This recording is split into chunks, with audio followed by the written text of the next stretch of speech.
మలి ముఖ్యమంత్రి రేవంత్ రెడ్డి సారు పోలీసుల క్రీడా బంగ్లా పరదా గుంజే పేరంట అరిగిపోయిందట. రక్షక బడులు రంది లేకుండా ఆడుకునేందుకు అన్ని సౌలతులతోనే కట్టిరట.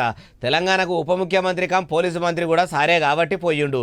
ఇంకా మంత్రులు కూడా ఎవరైనా పోయినరా ఏది చూద్దాం పారి మనం కూడా. ఓ పక్క ముఖ్యమంత్రి ఇంకో దిక్కు పోలీసు మంత్రి అని పోలీసులు కూడా మంచిగానే మర్యాదలు చేసిర్రు.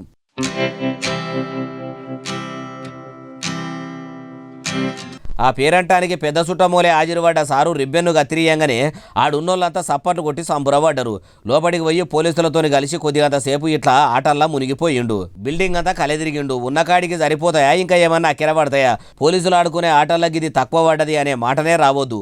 అంత పెద్ద క్రీడా బంగ్లా లేపుకొని అందులో అసలైన ఆటలకు సంబంధించిన ఆచారాలు లేకుంటే బర్రెను కొనుక్కున్నాక తలుగు కొనాలనా వద్దా అన్నట్టు ఆలోచించినట్టు అవుతుంది. కాబట్టి ఏమకెర ఉంటే అది తెచ్చుకోరి నేను చెప్తా అంతే అనుకొచ్చిండట. పోయి పోలీసుల ఆటల బంగ్లా కాడికి వచ్చి అంత మంచిగా చెప్పినాక పోలీసులు ఊకుంటారా? మీ గురించి మాకు మాయరికే సారు, మీరు ఉన్నాక మాకు రంది లేదు, ఎప్పుడు ఏం ఎకర పడతాయో చెప్తాము అన్నారట.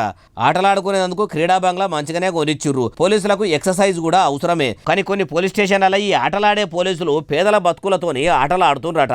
అసొంటోళ్ళ ఆటలు కూడా కట్టిపెట్టుండ్రు సారు, మీకు పుణ్యం ఉంటుంది అంటుర్రు ఈ ముచ్చటిన్నోళ్ళు.